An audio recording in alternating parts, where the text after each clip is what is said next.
Kitchen counter டாப்ல தேவையான பொருளை மட்டும் வச்சிருந்தோம்னா கவுண்டர் டாப் பார்க்கறதுக்கே நீட்டாக இருக்கும். கவுண்டர் டாப் கிளியராக இருக்கும்போது வீடும் கிச்சனும் ரொம்ப க்ளீனாக இருக்கிற மாதிரி ஒரு ஃபீல் வரும். நான் வந்து கிளட்டர் ஃப்ரீ கவுண்டர் டாப் வச்சுக்கிறதுக்கு என்னென்ன டிப்ஸ் ஃபாலோ பண்ணுறேன் அப்படின்றத உங்கள் கூட ஷேர் பண்ணுறேன். இது உங்களுக்கு யூஸ்ஃபுல்லாக இருக்கும். கிச்சன் கவுண்டர் டாப் தான் வந்து எப்போயுமே அதிகமாக கிளட்டர் வந்து சேர்ற இடமா இருக்கும். அத நம்ம மெயின்டெயின் பண்ணும்போது, நம்மளுக்கு வீடே வந்து நீட்டா இருக்கிற மாரி ஃபீல் ஆகும். டிப் 1 என்னன்னா, நம்ம டெய்லி யூஸ் பண்ற அப்ளையன்ஸஸ வந்து கவுண்டர் டாப் மேலேயே வச்சுக்கிறது. நம்ம வந்து அது யூஸ் பண்றதுக்கு ஈஸி அப்படின்னு நெனச்சிட்டுருக்கோம். ஆனா அந்த மாதிரி இல்ல. இந்த கெட்டில்ல வந்து தண்ணி சூடு பண்ணி, பக்கத்துல இருக்கிற ஃப்ளாஸ்க்ல வந்து ஊத்திப்போம். அது 1 லிட்டருக்கு மேல இருக்கிற ஃப்ளாஸ்க்கு. ஸோ அது காலி ஆகுறதுக்கே ஒரு 4, 5 ஹவர்ஸ் ஆகும். அது காலியாகும்போது திருப்பியும் வச்சுக்கிறதுக்கு நம்ம கெட்டில் யூஸ் பண்ணா போதும். அதே மாதிரி தான் மிக்ஸியும். காலையில 5 நிமிஷம், சாயங்காலம் 5 நிமிஷம் யூஸ் பண்ணுவோம். ஆனா, மீதி இருக்கிற 23 மணி நேரம் 50 நிமிஷம் அது கவுண்டர் டாப் மேலேயே உட்காந்து இடத்த அடைச்சு மத்த கிளட்டரையும் வந்து அட்ராக்ட் பண்ணும்.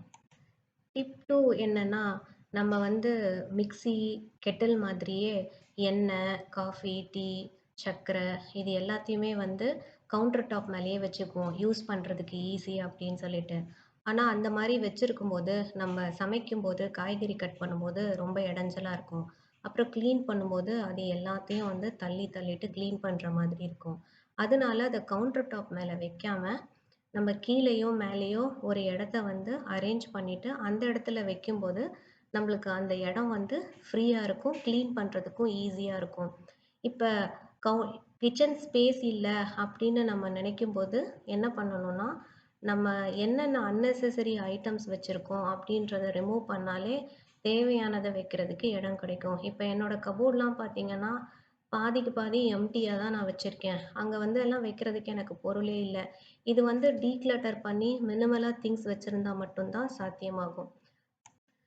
டிப் 3 என்னன்னா, நம்ம வந்து மிக்ஸி, கிரைண்டர் அதெல்லாம் வந்து யூஸ் பண்ணும்போது, யூஸ் பண்ணி முடிச்ச உடனே கையோட வந்து அத சுத்தம் பண்ணி, அத எடுத்து வச்சுட்டோம்னா, அந்த இடத்துல அந்த மிக்ஸியும் உட்காந்துருக்காது. அது மேல இருக்கிற அழுக்கும் வந்து நம்மளுக்கு போயிடும்.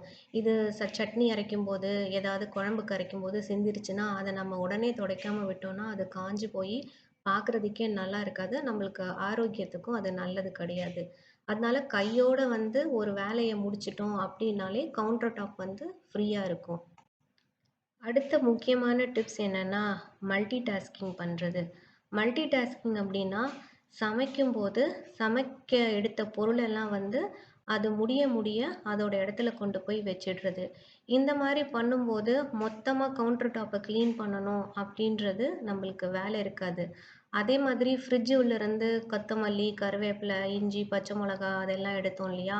அதையும் வந்து முடிஞ்ச உடனே எடுத்துன்னு போய் ஃப்ரிட்ஜில வச்சிடுறது. அதுக்கப்புறம் ஒரு முக்கியமான டிப் என்னன்னா, சமைக்க வந்து வெயிட் பண்ற நேரத்துல சிங்க்ல இருக்கிற பாத்திரத்த கழுவுறது. நான் வந்து இத பண்ணாம மொத்தமா சேர்த்து வச்சு பண்ணுவேன். மைசூர்ல இருக்கும்போது என்கிட்ட வந்து டிஷ் வாஷர் இருந்தது. அதனால ஒரு நாளைக்கு ஒரு வாட்டி டிஷ் வாஷர் போடுறதுக்காக சேர்த்து வச்சுப்பேன். அதே பழக்கம் இங்கேயும் வந்துருச்சு. இங்க வந்து டிஷ் வாஷர் கிடையாது. ஆனா பழக்க தோஷத்துல வந்து சேர்த்து வச்சுருவேன். அப்போ பாத்திரம் ஃபுல்லா கழுவுறதுக்கு 1 மணி நேரம் மேல ஆகும். கையும் வலிக்கும், காலும் பயங்கரமா வலிக்கும். அதனால இந்த மாரி சமைக்க இருக்கிற கேப்லயே வந்து பாத்திரத்த வந்து கழுவணும் அப்படின்னு நானே வந்து எனக்கு டிசைட் பண்ணிட்டு, அத இம்ப்ளிமெண்ட் பண்ண ஆரம்பிச்சதுக்கப்புறம், இந்த பாத்திரம் சேர்த்து வைக்கிற பழக்கத்த வந்து விட்டுட்டேன்.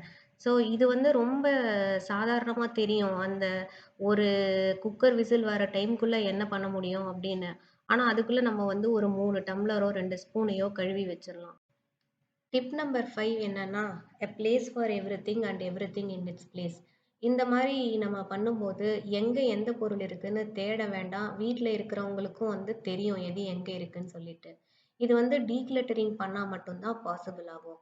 டிப் நம்பர் 6 என்னன்னா, ரிமூவ் அன்னெசசரி ஐட்டம்ஸ். கிச்சன்ல வந்து சம்மந்தமே இல்லாம ஏதேதோ பொருள் வந்து கவுண்டர் டாப் மேலேயே வந்து சேரும். அது எப்படி வருதுன்னு நம்மளுக்கே தெரியாது. அத ரிமூவ் பண்ணணும்.